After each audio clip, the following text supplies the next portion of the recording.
Hello and welcome to the 19th StackRox community meeting. I'm a community lead, Mike Foster, and I'm joined by Matthias Mettinger in Germany, who's also my co-lead. We have a somewhat quick but jam-packed meeting. ACS/StackRox 4.3 is out, so we're just going to go through all the new features, any deprecations or removals that you need to know about. Also going to talk a little bit about cloud service, and then as always, open floor at the end for any demos, engineers, questions to drop by and let us know what's new. Want to kick it off by saying that, of course, ACS/StackRox, there's a free trial. So if you don't want to go and deploy on OpenShift or Kubernetes yourself for the central, you can get access 60 days, no cost, easy to set up and just try out any new release that you want. So again, 4.3, you want to test it out, take it for a spin, just toss an email in the red hat in the free trial and you'll be good to go.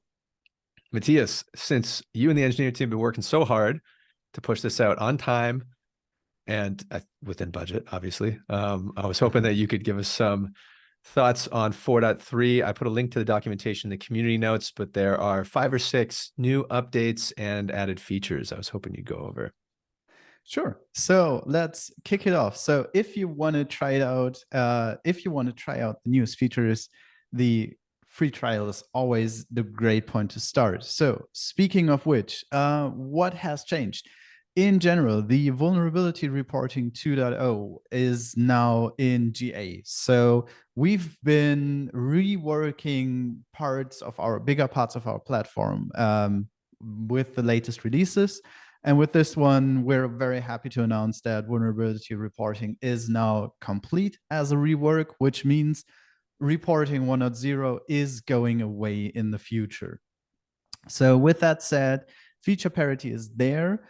And the really cool thing that you can do with the vulnerability reporting and management, obviously, is that you can actually watch images. So usually our vulnerability reporting is based on the containers and the images they use that you have currently in use.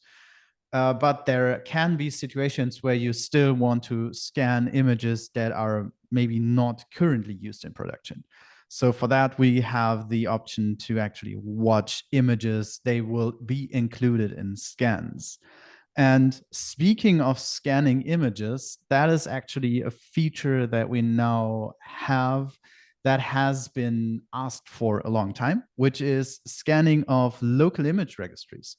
So we used to be able to primarily have remote image registries that are hosted somewhere else. So for example, Quake or Docker Hub. And now with the latest release, we are now, or you as a user are now able to use RoxStar to even scan images that are hosted in a local registry on the cluster. That is especially useful when you have obviously images that are not publicly available. So that's a nice and nifty thing to have. And speaking of nice and nifty things to have, we also have the option now to actually invite users to your instance. So if there is something you want to show them or just have in general users that you want to onboard and show around, this has gotten a whole lot easier. And we're finally, speaking of making things easier, we have also extended our hard and software support. So we are now supporting the latest OpenShift version. Besides that, we have expanded out to being able to run on IBM Power and Z. And I completely forgot the last point. What was the last hardware platform? Yeah, there's a couple big updates with Rosa as well. Let me just pull it up. Oh, So right. yeah, on IBM Cloud, Red Hat OpenShift now is supported for secured clusters, central on IBM Power and IBM Z, and ACS on AWS with hosted control planes. That was the one, yes. And then, of course, support for OpenShift 4.1.4 or Kubernetes 1.2.7 is the version. There is also, I want to point out with the vulnerability reporting, there's an automatic migration as part of the new update. So your old vulnerability reports will get moved to the new vulnerability dashboard 2.0. There's no need to recreate them. There's also links to make sure that everything goes smoothly if you want to check that out. And then the second thing is there's a new administration events dashboard as part of the UI, as part of True. cluster management that we've added, is especially useful for cloud service users because you don't get that wealth of logs if you're not running it yourself. We wanted to expose that information so that administrators can see what's going on as part of the tooling, and they can get all of that information. So I wanted to give a shout out to that. All your administration events in one place. And the last thing was with that easy invite, it also is based off of the groups that you create. So if you create an analyst profile that has certain permissions in ACS and you just want to send, all your 4 new analysts the access, it's as easy as picking their permission scope and adding the emails and sending it to them, and they'll be onboarded right away. So some very cool work, a lot of ease at basically enabling our customers and users. These are a lot of customer asks and updates. So pretty cool in 4.3. And without giving away too much on dates, I believe the next release is scheduled for sometime in February. So you have some time off, reset through the holidays, no big updates, just general patches if anything pops up. But of course, stay tuned for 4.4 in February sometime. Not an exact date yet. All right. Anything I missed, Matthias? Otherwise, we can go into the open floor. Let's do the open floor because we have actually some questions, right? Yeah, Dwayne, Mr. Branch is joining us all the way from Qatar, and he had a couple questions. Security, not ACS specific, but security topics that are pretty hot in today. Confidential containers. So Red Hat and Google and Microsoft have been working on confidential containers. This specifically relates to cloud computing and using trusted execution environments, which are basically a way to segment the process, the data in the process, so that there is no security issues when you're running on a shared environment.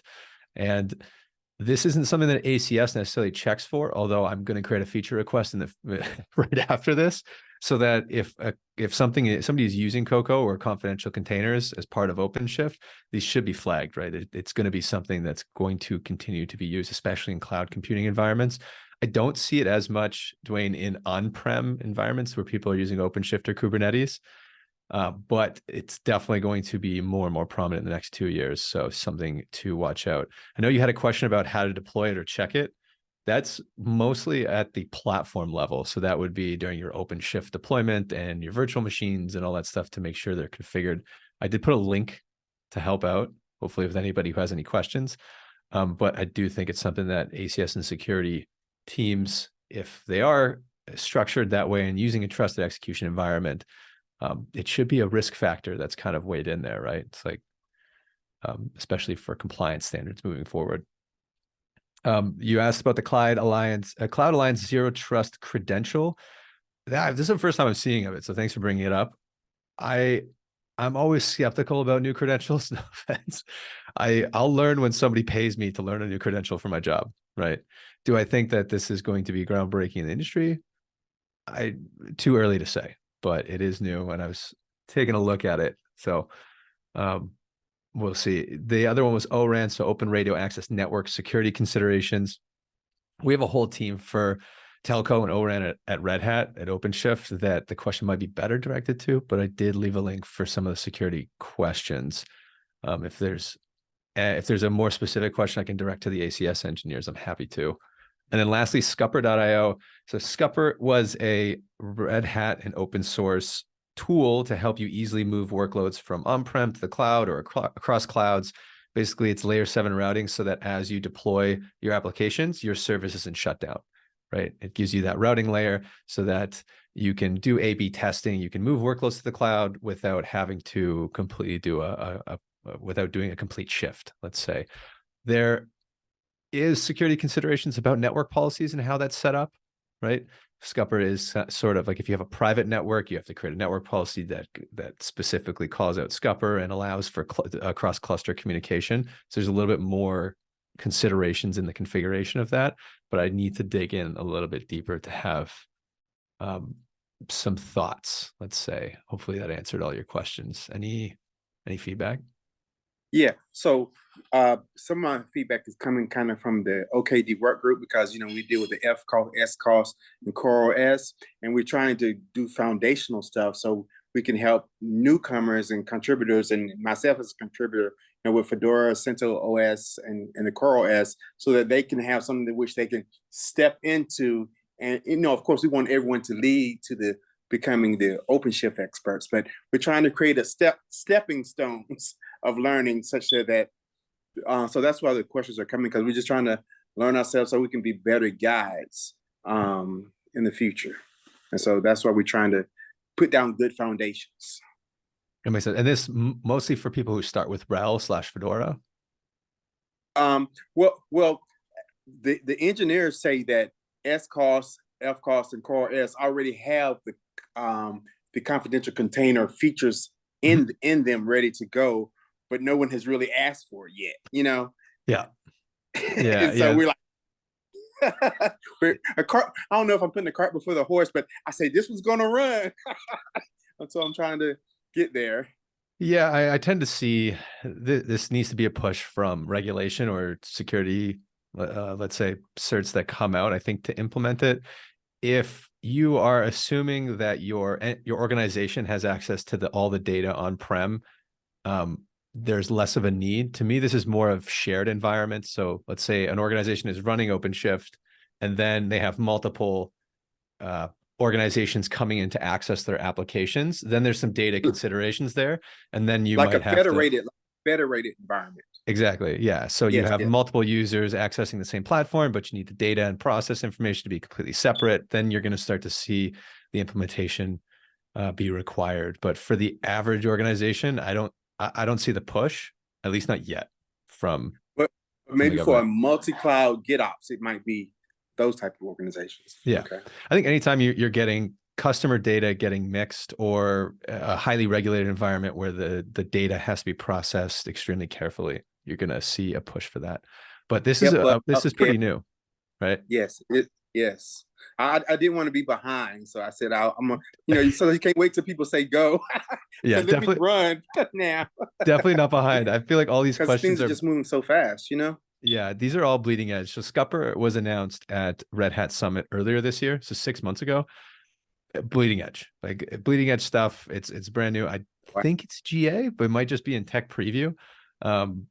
Again, confidential containers, also extremely new. So we're seeing how these things shake out and what the market wants. And I think a lot of those guides of helping people onboard and implement these are going to be on a needs-based creation, I find. Right. Once you get a couple of open source users and customers that come and say, hey, how do you implement this in ACS, or how do you implement this in OpenShift? You're going to start to see the enablement pop up. Okay. Thank you. Of course. Any other questions, Matthias? Anything you wanted to cover before we take off?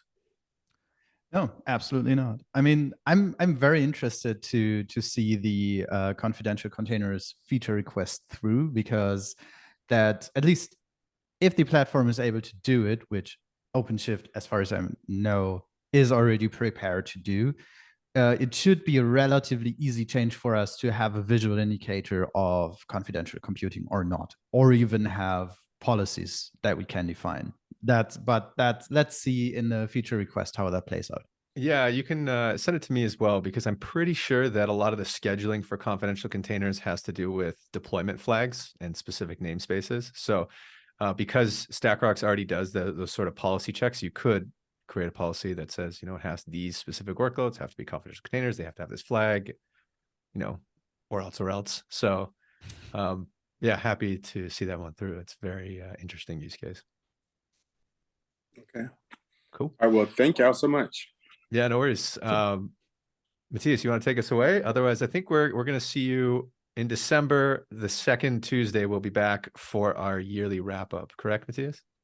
Correct. So if nothing else, we all see each other on the second Tuesday in December, as Foster said.